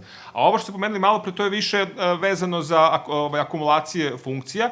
To zapravo agencija predlaže sada u novim izmenama zakona da se zakon promeni, tako da agencija ima pravo da ne odobri dvostruke, trostruke, četvorostruke funkcije, osim u slučajevima da je po zakonu neophodno, recimo, ministar pravde po funkciji je takođe i član Visokog saveta sudstva, dakle, u takvim slučajevima bi bili odobrene više funkcija. jer prosto, kako kažem, znači, ministar ima po funkciji interes da bude i u tom telu, ali da budete, recimo, poslanik u 3 skupštine, recimo u skupštini neke gradske opštine, u skupštini grada Beograda i u skupštini Srbije, a istovremeno član 2 upravna odbora, znate, to je ipak previše, jel tako? Pa ne, ali mi smo uvek imali, znači, narodnog poslanika koji je bio i šef odborničke grupe ovde u Požarevcu. I uglavnom je to bila vladajuća stranka. Da, to može. Pa dobro, ali to bi takođe, ja mislim, trebalo da ne može. Dakle, to je akumulacija funkcije. Ako ozbiljno radiš u Skupštini Srbije, ti ne možeš da imaš dovoljno vremena da budeš i u Skupštini Požarevca i da i tu vodiš glavnu reč. Negde to mora da trpi i mislim da to treba da se zakonom zabrani. Dakle, osim ovakvim slučajima kada po funkciji, ili recimo predsednik Republike je član bezbednostnog nekog saveta i tako dalje, to je u redu. Ali upravni odbori, da budeš, recimo, Dušan Bajatović je direktor Srbijagasa, ali poslanik u Skupštini Srbije, nikad ga nema u Skupštini Srbije, mislim, stvarno, izvini, ali moraš da se odlučiš za jedno od ta dva, To je, recimo, nešto što sada se predlaže, da li će se to usvojiti, nisam siguran. Ja ću sigurno glasati da se usvoji taj član zakona, da agencija ima pravo da ne odobri duple, troduple funkcije. Mislim da to treba da se prekine sa tim. Mogu ja jednu rečenicu onda? Mi imamo akademsko pisanje na fakultetu, vidim tu ima sa FPN, mi se znamo, i ima jedno pravilo koje kažemo studentima i studentkinjama. Znači, neko ima neke primetbe na pravopis, na ovo, pa nešto bi... Moraš da se pridržavaš važećeg pravopisa šta god misli o njemu. Tako i u ovom slučaju zakona, sada je moguće da neko bude i narodni poslanik, i odbornik, i šef odborničke grupe, ali sam saglasan sa gospodinom Pavlovićem da bi trebalo onda da se menjaju pravila koja to definišu. Evo, ja sam iskusio to delanje u Skupštini kao narodni poziv. Realno, ako se neko posveti tom poslu, ne može da radi ništa drugo. Ja sam, na primer, prva 2-3 meseca, kada sam postao narodni poslanik, uporedo radio i na fakultetu. Nije moglo. I onda sam prestao, ne znam dušno kako se stiže, ali ja nisam to nikako mogao da stignem i onda sam zamrznuo poziciju na fakultetu da bi radio samo u Skupštini. Jer ne možeš nikako ti da postigneš neki drugi posao. Onda su se javljali tamo neki radi 3 posla, 4 posla, 5 poslova, ja ne znam, to su neki supermeni. Ja samo taj jedan posao mogu i taj jedan sam radio. Ja mislim da tako i primeren. Da, mi smo imali, recimo, slučaje u Požarevcu da je čovjek i narodni poslanik i odbornik i član, ne znam, nekog upravnog odbora, pa čak i član saveta mesne zajednice. I mi smo, napravili smo nekih 7 funkcija, to je bilo pre nekoliko godina, ja sam ga pitao, pa dobro, kako stižete? On je mi rekao, pa kao, pa eto, nekako uspeo. Rutina. Uđe u rutinu, pa eto. Hvala. Ali kad pričamo o tom sukobu interesa, negde je najslađa tema zapošljavanje. I posebno ono kada se zapošljavaju članovi porodice. Toga, pretpostavljam, ima i... To je takođe, pa to se, ja mislim, lako rešava. Dakle, ja nisam nužno protiv da nečiji član porodice bude zaposlen u nekom državnoj instituciji, ako je već prvi član porodice zaposlen, ali pod uslovom da postoji sistematizacija radnih mesta, što znači da ne izmišljamo novo radno mesto da bi se zaposlio moj član porodice, i drugo, da se da se ljudi zapošljavaju preko konkursa. Dakle, ja nemam ništa protiv da neko ko je stručan, kvalifikovan da bude direktor Srbijagasa, bude direktor Srbijagasa ako je najbolji na konkursu. Ali to onda svi moraju da znaju, odnosno svi da imaju pristup toj informaciji, gde je recimo od 5 ljudi koji su se prijavili na konkurs, svako može da vidi biografije svih njih, pa da vidi ko je od njih najbolje. To je recimo ono što sad nemamo. Vi znate da recimo u svim javnim preduzećima su direktori u stanju vršioca dužnosti. Upravo da bi se izbegao konkurs. Znači, zakon nalaže konkurs, javni konkurs, ali ne kaže da ne može da bude, da on mora ili kada mora da se sprovede. Pa onda ako se ne sprovede konkurs, onda može neko da bude u stanju vršioca dužnosti. Ako se propiše kada konkurs mora da se sprovede, ako se svi, ako je ceo postupak transparentan, meni nije nužno to problem pod pretpostavkom da je postupak transparentan. Neko se tamo javio. A možete samo da sačekate mikrofon, pošto se sve snima, pa... Ne, pa radiš već stand-up, pa kako treba. Moram i da se predstavim. To je bilo bi lepo, da. Aleksandra Marković, novinar RTS-a. I ako svi moraju da se izaberu preko konkursa, ako je to bolje, znači šta njih sprečava da konkurs prilagode sposobnostima te osobe i kvalifikacijama? Znači šta ih ograničava? Mogu ja da kažem samo... To nije prvi slučaj. Pa, pazi, u Požarevcu nije slučaj. Mi smo imali prve konkurse 2013. godine. I onda se dešavalo da su konkursi zapravo prilagođavani kandidatima koji su već viđeni na tom mestu iz određene, pa nacrtano, da, skroz. Znači, nisu bili ujednačeni konkursi u tim nekim opštim stvarima, znači u svim javnim preduzećima. Negde je bila dovoljno i viša školska sprema za direktorsko mesto. Pa sad je problem što Evropska unija zahteva te stvari, pa onda vi morate da imate, da kažem, javni konkurs sa stručnim kvalifikacijama i onda to na tom nominalnom nivou se to poštuje, a onda se izbegava na ovaj način. Dakle, mislim da bi, kada bi tako probali da urade, to bi možda bilo preterano ili veoma vidljivo guranje prsta u oko Evropskoj uniji, pa bi neko možda reagovao. Tako da za sada se odlučuju da celu stvar urade tako. Mislim da je ranije bilo i u Beogradu, sećam se pokušaja dok je Đilas bio gradonačelnik, da je bilo pokušaja da se napravi, mislim da je bio biran, kad je bio biran direktor Infostana, negde 2011. ili 12. godine, ne, 13. dok je još bio Đilas gradonačelnik, pa je onda za direktora Infostana pravljen konkurs po uzoru na lika, na osobu koji treba da dobije to mesto. I mislim da je to bilo u javnosti, se malo pričalo o tome. Tako da, pretpostavljam da se boje javnosti Evropske unije i onda se to izbegava. Eto, ja mislim da je to. Potpuno razumem ovo pitanje. Zašto? Evo, kako bih ja došao do njega? Moj je utisak nekada da i neki veliki ideali, neki veliki principe, konkurs je institucija za mnoge stvari, da se ovde sve to izvitoperi i da skrene sa onoga što mu je nekad mi se na pamet kaže da sad se okupi neka grupa ljudi ovde i da kaže, ajde zagovaramo slobodu pojedinca, odmah bi se to, ajde da se krade. Znači, automatski se izvitoperi ono što je smisao neke institucije, u ovom slučaju institucije konkursa. Ja sam saglasan, mi smo imali sada slučaj na Novom Beogradu, gde je upravo raspisan konkurs u kojem je nacrtano ko treba da bude taj koji će da dobije na konkursu i onda je stiglo i objašnjenje. Pa ja sam raspisao konkurs da bi dobio toga. To je bilo objašnjenje. Mi sada imamo i ogoljenost u tome, kao i kod stranačkog zapošljavanja. To je sada postalo legitimna stvar. Posle ovog proteka vremena sa takvim iskustvom, ti sada da dođeš, kaže, protiv si stranačkog zapošljavanja, većina dođe, kaže, protiv, to je dobro, zna. Tako da, neko veliko kvarenje je nastalo. I meni je to samo još jedan od simptoma za ovo udaljavanje od nekog savremenog života. I to je za mene veliki problem. Saglasan sam tu. Da li, priču si o nabavci za Novu godinu, ili tako? Pa ovo za koncerte neke. Pa da, koncerte, ali nama su takve nabavke bile iz godine u godinu, znači tamo, onda se to uopšte nije začudilo ovde. Bilo nam čak zanimljivo ono da to još neko... To bi to kvarenje. Sad kad pričamo o transparentnosti novca, ti mehanizmi kontrole negde nam škripe stalno. U lokalnim samoupravama jako teško ide uspostavljanje internih revizija. Pretpostavljam da je opet su partijski interesi negde najveći problem.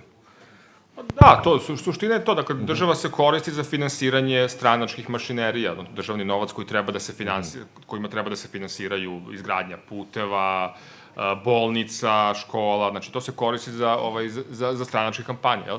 Dakle, ima nekoliko institucija, ja samo mogu kratko da ponovim, pored Agencije za borbu protiv korupcije, tu je Državna revizorska institucija, Dakle, to se zove onda Komisija za kontrolu državne pomoći, takođe postoji, sve one zapravo treba da imaju mnogo veća ovlašćenja i što je takođe važno, mnogo veće ljudstvo, jer i jedna i druga imaju manjak ljudi koji može da onda proverava sve državne organe. Znate, onda imate recimo razne inspekcije koje takođe delimično, s kojima se takođe delimično ulazi u ovu problematiku. Recimo, ne znam da znate taj podatak, inspekcija za kontrolu korisnika državnog budžeta ima manje od 10 zaposlenih, ta inspekcija. A da li znate koliko ima korisnika državnog budžeta, koji koriste budžet na razne načine? 13.000. Može li 10 ljudi da kontroliše 13.000 ljudi? Kako troši državni novac? Ne može. To nije ništa slučajno.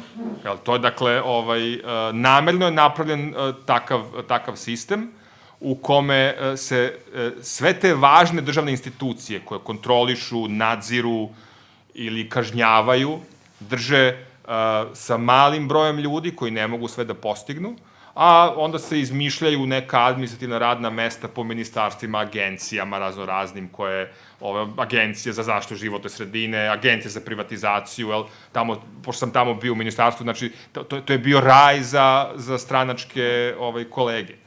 Agencija imala više zaposlenih nego samo ministarstvo.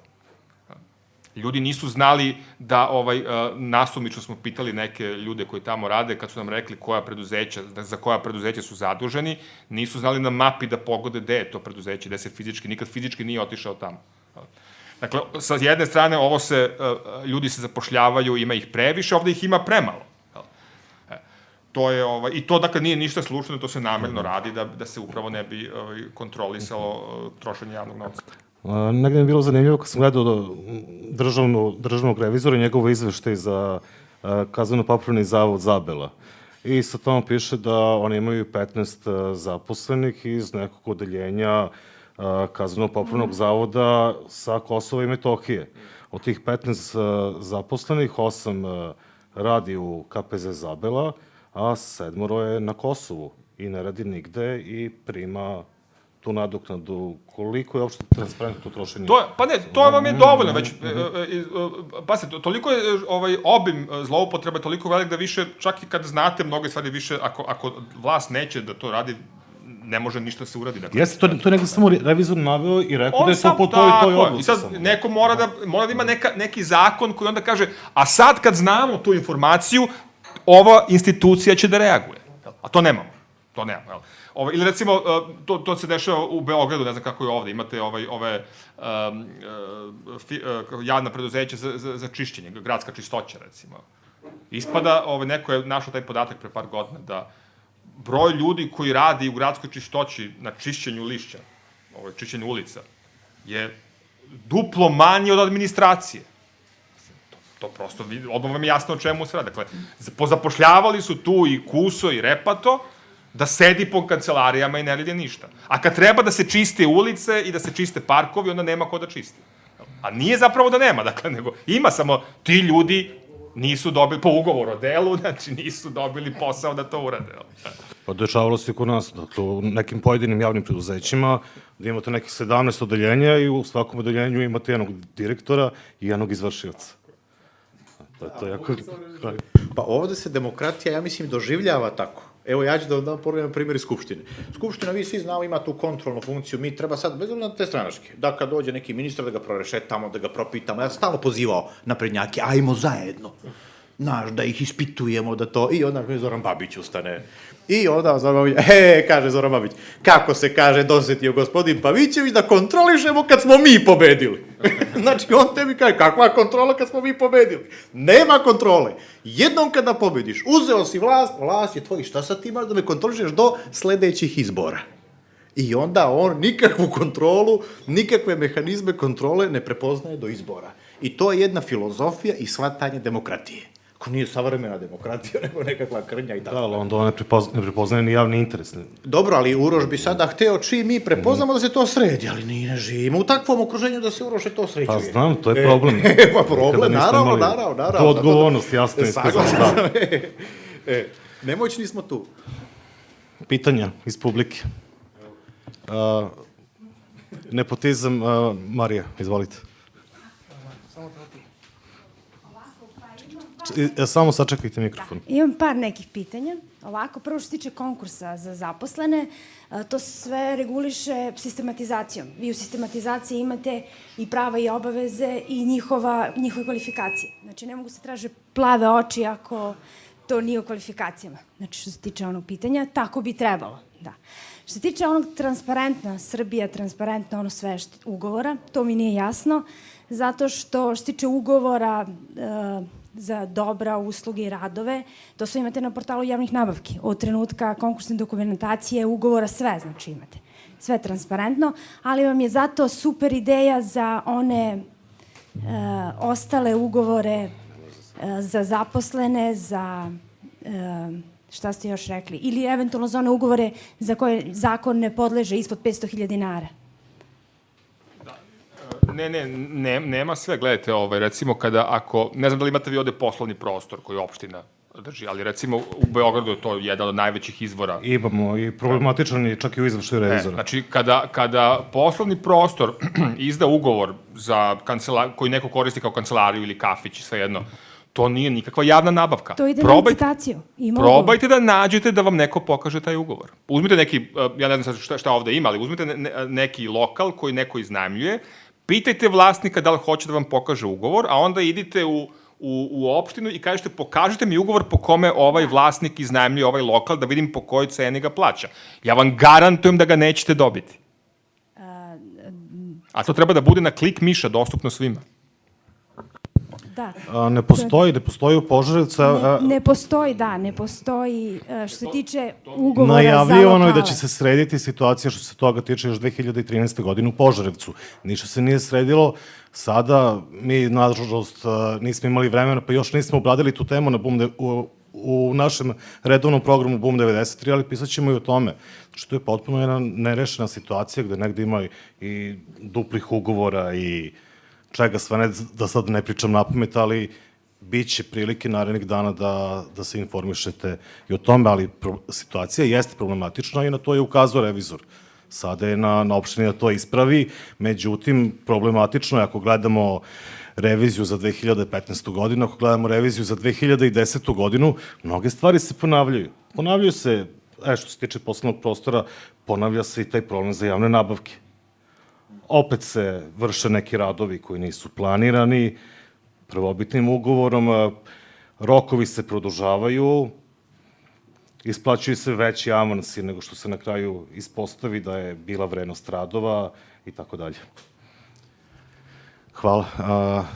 Izvolite, gospodine Ćimović. Dobroveče, ja vas pozdravim. Predstavnik pokreta Dosta je bilo u Požarevcu.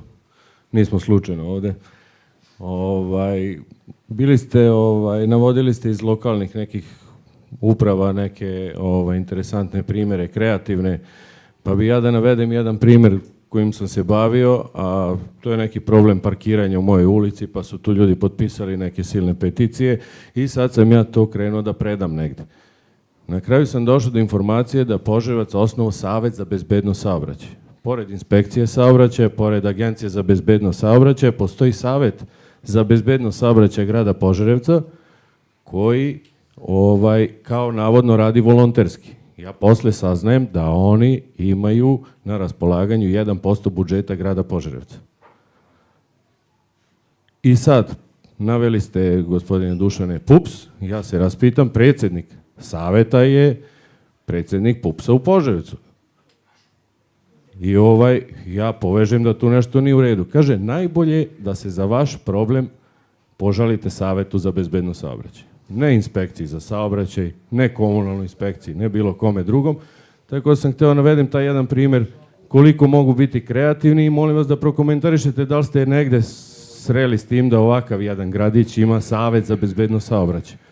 Drugi primer je, imamo problema, uvedeno je zakazivanje preko interneta, lokalnih doktora u malim sredinama, zakazivanje kod specijaliste. Po našim selima, žale se ljudi, ambulante nemaju ni internet, ni računare, pozabavimo se gde je taj novac doma zdravlja, koga je osnovao grad. I dođemo do primjera da je direktor doma zdravlja propisao da je pravnik doma zdravlja, kako se to kaže, tehnološki višak, čovek koji ima 43 godine radnog staža i 66 godina i 11 meseci starosti. Znači, samo je mesec dana do odlaska u penziju, on njemu propiše ga tehnološkim viškom i isplati mu 1.800.000 dinara otpremnine. I odmah posle toga u Domu zdravlja Gradište i Dom zdravlja Gradište i čini mi se Crniće ili ove opštine ovde naprave sa istim tim pravnikom ugovor o privremenim povremenim poslovima. I nastavi čovek da radi. E sad, ja bih hteo da vi to prokomentarišete, a i voleo sam da ove primere navedemo ovde večeras, baš je divna atmosfera za tako nešto. Hvala vam puno što ste tu. Pa dobro, primjeri su jasni, ilustrativni, nema šta. Evo, oko ovog prvog primjera, ja bih baš se javio ovom Damiru Okanoviću, znaš što ovo ima komitet za saobraćaj to, baš ću da ga pitam da li je on čuo negde za takav primjer i evo mogu da javim ovde preko Miša i tako dalje, pa da vidimo ima li negde još takve prakse. Ne, ali ako govorimo o tom savjetu za bezbednost saobraćaja, nek me isprave kolega se bavio nekim drugim stvarima umeđu vremenu, oni deo prihoda od saobraćajnih prekršaja odlučuju koje konkretno investicije za unapređenje bezbednosti saobraćaja, ne znam, oko škola i nekih drugih sličnih investicija će biti upotrebljene. To je što se toga tiče. Ja bih samo rekao, znači, jedna i druga stvar su zapravo pitanja koje se rešavaju sistematizacijom radnih mesta, jel? Dakle, ako imate potrebu za savetom za saobraćaj, onda je u redu da on postoji, ali to mora da, ali ta sistematizacija takođe mora da bude javna da se vidi, ali ona je verovatno izmišljena kao i ove komisije, ovaj privredni savet i savet za privredu, da bi neko dobio neki honorar. Dakle, a u slučaju ovog doma zdravlja i tu takođe, ako postoji potreba po sistematizaciji za tim radnim mestom, ne možete čoveka onda oterati u prevremenu penziju ili šta si naveo, zaboravio sam Dakle, kad imate u tom smislu uređeno društvo, da znate unapred koliko radnika je zaposleno u domu zdravlja ili koliko je potrebno, onda se takve stvari ne bi dešavale. Znači, poenta je da se cela stvar održava u haosu, gde su mnoge stvari nepoznate, gde svako može da ih tumači i ovako i onako, i onda, upravo da bi se dešavale ovakve stvari. Takve stvari su onda moguće. Vi sad ne možete nikako da dokažete da li on trebalo da ga otpusti ili nije trebalo da ga otpusti. Pošto ne postoji sistematizacija radnih mesta, ne postoji nikakva unapred poznata pravila i onda to ostaje otvoreno. Mogu ja samo nešto da kažem i da pitam. Ne znam, samo ovo me zanima jako, pošto imamo direkciju za izgradnju u Požarevcu, koja je sada ukinuta. Ljudi su prebačeni u gradsku upravu, kao neraspoređeni. I sad još ne znamo šta će da se dešava sa njima. I sad imate, ne znam, 180 mesta prema sistematizaciji u gradskoj upravi i odjednom se pojavljaju ukupno 230 i nešto ljudi. Neko je to prokomentarisao, je sad 180 stolica i 230 ljudi igra, u jednom toliko muzika prestaje, šta se dešava? Ne znam kakva je situacija u drugim delovima Srbije, kako su, da li se to ispratili malo? Ja nisam upoznat baš sa tim, ne znam ni kako je ukinuto, da li je to po nekom zakonu ili nekoj internoj odluci, ali takođe je, dakle, deo tog haosa u kome živimo. Mislim, nema šta bi mogao drugo da kažem. Izvolite. Dobro večer. Ja sam Miodrag Vukmirović i želeo bih samo, ako se slažete, nekoliko minuta o temi planiranja i trošenja sredstava da vežemo za nas grad Požarevac. Ne zbog lokal patriotizma, nego što bih voleo da posebno gospodin Pavlović i uvaženi profesor Pavićević čuju nešto što je po mome skromnom mišljenju karakteristično samo za naš grad Požarevac. Od svih opština i gradova u Srbiji koji imaju verovatno problema sa deficitom budžeta. Mi imamo drugi problem. Naš grad već godinama ima problem sa suficitom. Da li je to za hvalu ili za kuđenje, to je druga priča. Ali ono što je za mene interesantno, što bih želeo vama da postavim kao pitanje, da prokomentarišete, a to je iz tolikog budžeta, primjer radi, 2015. godine on je bio 4,2 milijarde, od toga 1,7 neutrošenih od prethodne godine, ove godine 3,2 milijarde, od čega 1,2 neutrošenih od pretprošle godine.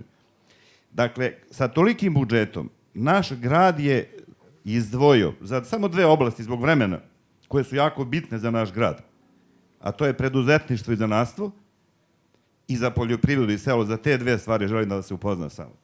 Za ovu prvu, preduzetništvo i zanatstvo, u godini koja je proglašena za godinu razvoja i tako dalje, grad je odvojio 0,006%. To je, poštovana gospodo, 500.000 dinara.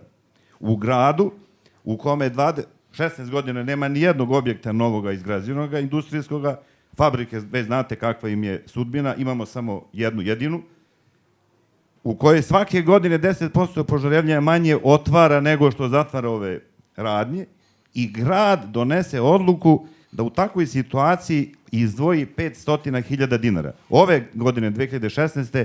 je nešto bolje 3 miliona, to je opet 0,09%. To je jedno, da kažemo, pitanje. I drugo pitanje, poljoprivreda i selo. Ovaj naš kraj, pretpostavljam da znate, poljoprivredni kraj, trebalo bi da to bude, jer ima preko 70% teritorije poljoprivrede. I grad je doneo odluku da 2015. godine za poljoprivredu ovde izdvoji negde oko 35 miliona dinara. To je 1,4%, a 5% je minimum po zakonu važećem. Ove godine je nešto bolje, 2,6%. U takvoj situaciji, u našem kraju, u našem gradu, preko 30% tog zemljišta se ne obrađuje. Pa smo računali i došli do podatka da na toj osnovi gubimo kao grad 3 milijarde dinara godišnje, što je jedan godišnji budžet. Sad, da ne dužim dalje, zašto je to tako i kako je to moguće? Ja bih vam samo ponudio samo dva kratka mišljenja. Prvo, potpuna neinformisanost. Poštovana gospodo, CESID je objavio jednu informaciju, mislim da je merodavna, da preko 86% građana nema pojma, ja ću prosto da to kažem, šta se dešava u lokalnoj samoupravi, a što je još gore, skoro 90% kaže da ih to uopšte ne interesuje. To je jedna strana medalje. Druga strana je što po važećoj to regulativi, a pretpostavljam da vi to dobro znate, memorandum o kontroli lokalne samouprave, nju nema ko da kontroliše. Ili ima ko, ali je niko ne kontroliše. Eto, kratko samo, pa bih volio da date neki komentar. Mislim da to je specifično zaista malog broja gradova, kako je moguće da ovo, nisam hteo da vam govorim o zdravstvu, obrazovanju i tako dalje, ali samo sad se seti da vam kažem ono što je bitno. U takve 2 godine lokalna samouprava je za sebe, za svoje funkcionisanje izdvojila 856, što je bilo negde oko 21%, a ove godine 751 milion, što je negde oko 23%. I sad uporedite ove grane privrede, ove dve koje sam rekao. Hvala vam najlepše. Samo par pojašnjenja. Godinama je realizacija investicije u budžetu Požarevcu iznosila oko 30%. Sada iznosi 55%, što i državni revizor kaže da je malo, da je neuspešno. Što se tiče poljoprivrede, mi smo godinama imali 0% realizaciju subvencija za poljoprivredu, ta sredstva su se gomilala, da bi na posledku oni dodali na to još veća sredstva i rekli, evo, mi izdvojamo ogroman novac za poljoprivrednike, a drugi problem je davanje u zakup poljoprivrednog zemljišta u državnoj svojini. Da je uvek kasno donošenje, znači, tog plana i zapravo uopšte nismo mogli da ga realizujemo na odgovarajući način. Ja mogu samo da vam se zahvalim na komentaru, ovo je bilo informativno pre svega, ja nisam nešto upućen u ta pitanja, na primjer, kada ste vi sad pomenuli, sam zapisao sve i ja ću onda to da koristim nekada kasnije, kao što sam u Skupštini to radio. Interesujem, da. Pa, bit će malo prilike posle, jeli, da malo popričamo, da se upoznamo. Gospodin, gradsko zemljište. Grad ima 1900 hektara zemljišta u svom vlasništvu. 1900 hektara. Po najnižoj ceni, kad računate, po 100 evra, zamislite koliko je to godišnje. I da vas ne davim dalje.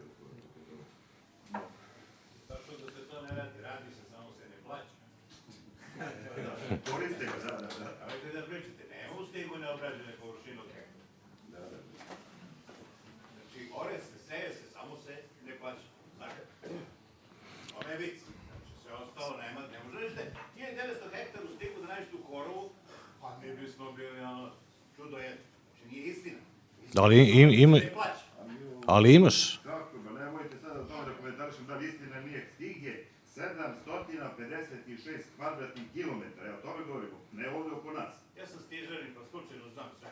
Dakle, to su podaci koji su zvanično objavljeni, da je to... Nema to. Dobro, sad ne možemo ni da dokažemo, ni jednu ni drugu tvrdnju. Aha. Pitanje sledeće, nemamo mnogo vremena. Ko se javio? Stefan. Dame imaju prednost, izvoli Sofija, pa onda Stefan. Dobro veče.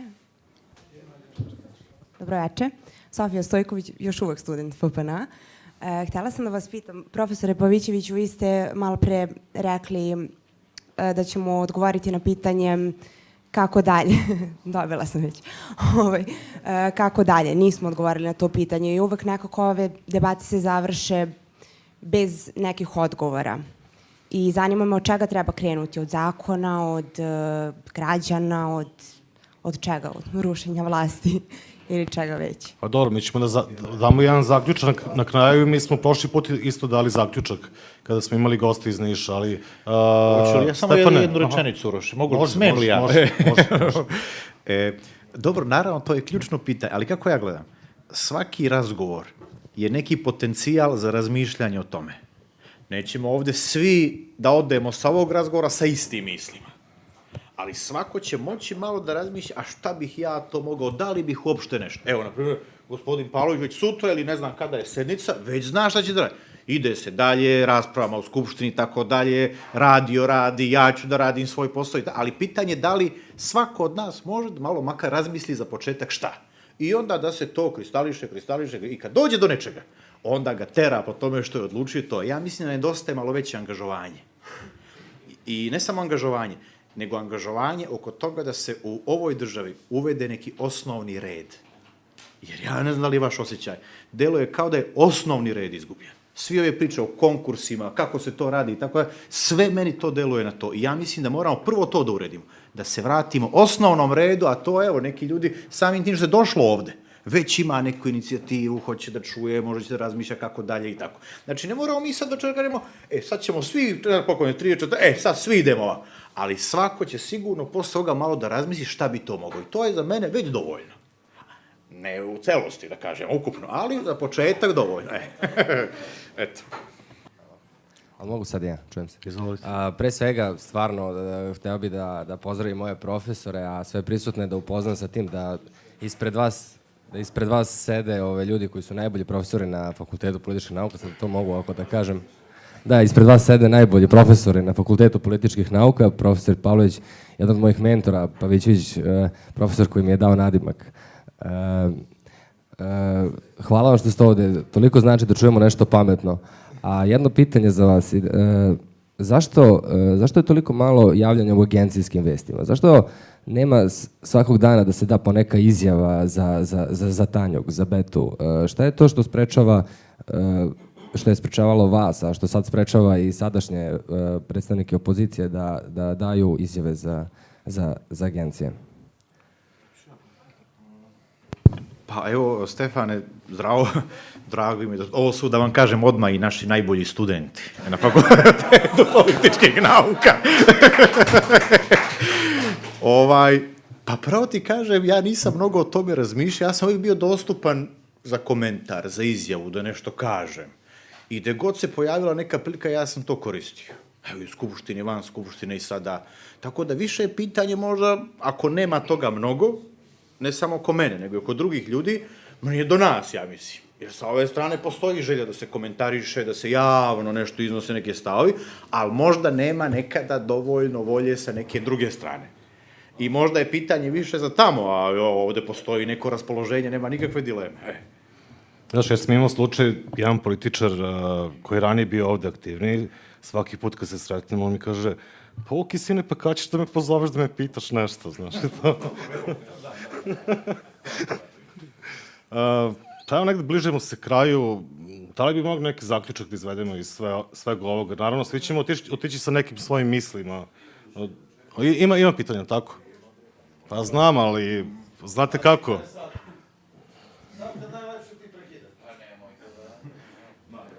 Uroš kaže, bit će prilike malo i za neformalne razgovore, da se malo Jedno, upoznamo ali i samo- ovde, ne dobro. znamo se svi.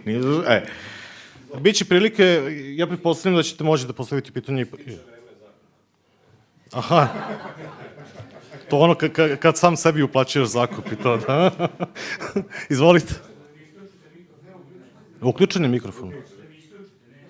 Pa zavisi, koliko bude dugačko pitanje. Ja sam Dejan Nikolić i nisam student Fakulteta političkih nauka.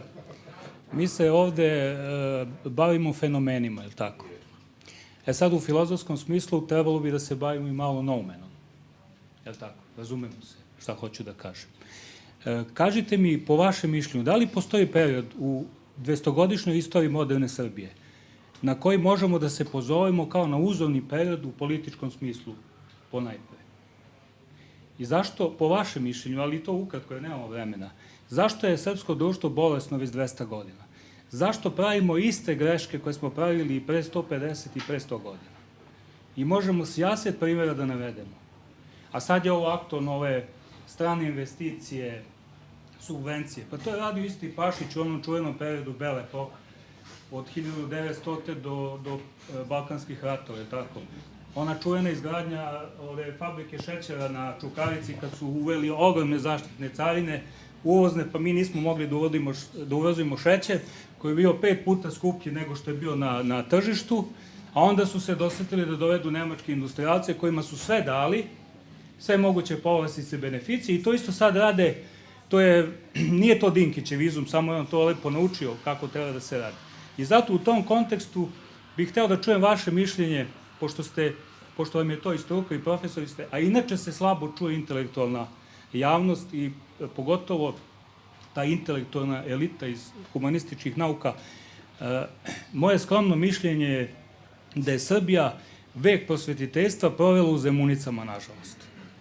U tome su naravno i Turci imali veliku ulogu jer nisu dozvoljavali nikakvu elitu ovde i sad ja da ne dužim priču, da ne držim predavanje ovde, nadam se da ste me razumeli šta sam hteo da pitam i interesuje me vaše mišljenje i u kontekstu ovoga što je gospođica pitala šta dalje i kako dalje. Da li uopšte ima nade u ovakvoj situaciji kad smo se, nadam se, složili oko toga da se 200 godina vrtimo u tom začaranom krugu? Hvala. Pa evo ja ću isto pokušati koncizno, mada je ovo pitanje koje traži veliku raspravu, 200 godina je u pitanju. Ja mislim da u ove 2 veka istorije moderne srpske države postoji jedna konstanta u našoj političkoj kulturi koja je evidentna, a to je reprodukcija populističkog obrazca koja se vezuje za snažne autoritarne ličnosti. I ja verujem da oko toga nema dileme. Od Karađorđa danas do Vučića. I sad možemo da raspravljamo o tome, na osnovu čega se to kaže. To je moj stav. I meni se čini da je to primereno, ako se kaže, da je to tačno. U istom tom periodu politički identitet srpske države se menjao.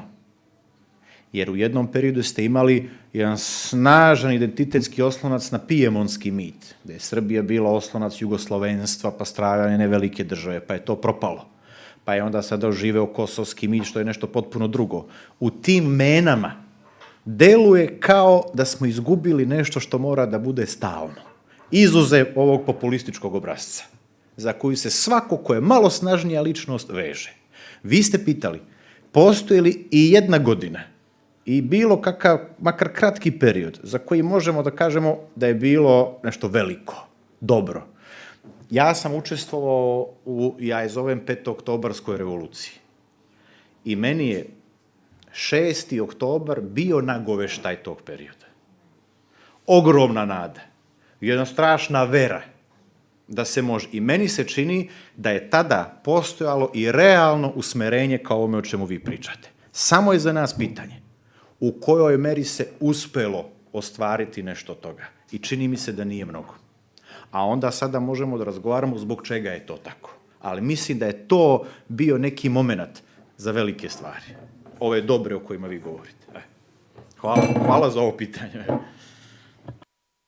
Pa da, ako mislite da, ako se držimo teme ove večerašnje diskusije, ako pitate da li u tom smislu bio neki period u prošlosti, ja mislim da nije. Mislim, mi nikad nismo imali državu koja je odgovorno trošila javni novac. To je, I jedino što je, možda, a što je moglo da se uradi, a nije čak ni to, jeste da barem onda izgradimo nekakav obrazovni sistem gde bi decu od malih nogu učili zašto je to važno. Jer recimo smatram da ovo o čemu pričamo treba da uče deca u zadnjim razredima osnovne škole i u srednjoj školi. Tako da kada postanu odrasli ljudi, prvo znaju zašto taj novac ide, jer ima ogroman broj ljudi koji to uopšte ne razume. I da onda i takođe da znaju da razgraniče koji od političara im prodaje maglu, kada im kaže mi ćemo otvoriti metro, mi ćemo ovo, a koji im govori neke realne stvari. To, za mene, i to je jedna od stvari od koje bi trebalo početi, jer dakle, decu od malih nogu, ja imam sina koji ima 9 godina, on već sad polako nazire neke stvari i pita me za neke takve stvari, znači, kad dođu do 8. razreda, mislim da bi već deca mogla da budu izložena takvim stvarima i da budu onda konstantno time i kroz srednju školu izložena da bi onda kada dođu na fakultet i se zaposle se, da bi onda o tome razmišljali mnogo odgovornije nego danas.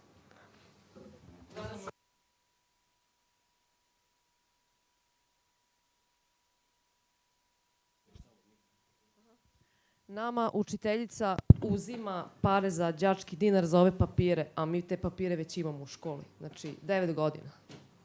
To je to. Znaš šta, možda ima i nade. Evo, primetio sam par nekih vesti o korupciji i tako. Vidio sam da na Facebooku lajkuju klinci koji imaju tako 8-9 godina. To nije loše, da ohrabruje malo. Ajde da kažemo nešto ohrabrujuće. Samo nešto da podsjetim auditorijum, kad pričamo o korupciji. Mi smo ovo odredbama Berlinskog kongresa dobili zadatak da napravimo Balkansku železnicu, je li tako? Prva velika javna pljačka u Srbiji je bila upravo to, je li tako? I u tome, vi to bolje znate verovatno nego ja, u tome je čak i Dvor učestvovao, Obrenović i u to vreme. Naš veliki političar koga slavimo, Nikola Pašić, njegov sin, kome su dodali jedno K ispred imena da bi ga bolje okvalifikovali. I sad se mi čudimo što se korupcija nikad nije iskorenila i što korupcija ima sve više. A odmah smo na prvom iskušenju smo pali, kad je trebalo da budemo najbolji i najjači i najpametniji, mi smo odmah pokrali ogroman novac. To koga interese može da nađe podatke, to su vrtoglave otplate kredita su bile. I sad, o čemu ćemo mi da pričamo posle, evo koliko je tu prošlo vremena, posle 130 godina, mi se čudimo zašto imamo takvu korupciju. Inače, u istraživanjima nezavisnih, mi smo i označeni kao narod koji ima veoma dobru hajdučku i razbojničku tradiciju. Tako da ne možemo da pobegnemo daleko od toga. 500 godina smo bili po Turcima na ovih. Ali samo ako je pitanje, i to je jako kratko. Ajde, izvolite. Poštovani profesore Dušane Pavloviću, negde ste dali odgovor na pitanje koje mene muči, a to je kako buditi svest kod naroda da je jako bitno baviti se političkim razmišljanjem u ovoj našoj napaćenoj državi. Ne živimo mi u Nemačkoj ili ne znam, nekoj uređenoj, pa da kažemo to je luksuz, ne želimo o tome da razmišljamo. Pomenuli ste 90% ljudi koje to ne interesuje. Lepo je što se deca interesuje, ohrabruju me studenti, ali želim da negde svi razmislimo kako da probudimo odgovornu odraslu populaciju da se bavi odgovorno svim ovim problemima. Jer u svakodnevnom životu se srećem sa time, mene to ne interesuje. Ja, kako sam rekao, ovo je jedan pokušaj takve stvari, ali kao što vidite, mi smo veoma malobrojni ovde, dakle, u odnosu na ceo grad, dakle, nas je došlo ovde 40-ak možda. Ja mislim da je ovo jedan od načina, ako hoćete da, znači, vi morate zapravo dugoročno da gledate i izgrađujete takvu svest. Pa ima sad, znači, brži način je prosto da glasamo za druge ljude koji će doći na vlast, koji će drugačije da se bave javnim finansijama. To je brži način, ali možda dosta težak. A ovdje, da kažem, sigurniji, ali duži, jeste da na vreme počnete da obrazujete decu o tome, o nekim osnovnim i ekonomskim i političkim principima i principima vladavine prava, tako da znaju kad postanu odrasli ljudi šta znači kada glasaju za pogrešnu osobu. Da to nije besplatno i da pre ili kasnije to može da im se olupa o glavu. To je... Dakle, stvaranje jedne To je duža... javnosti koja je svesna i koja je svesna, antikorupcijske javnosti, koja voli da zna i koja zna gde odlazi njegov novac. Je li tako? Pa onda bi mogli time i da zaključimo. Gospodo, hvala vam na učešću. Nadam se da ćemo se vidjeti uskoro. Hvala vama što ste došli i do kraja ove godine vidjet ćemo se sigurno barem još jedan put.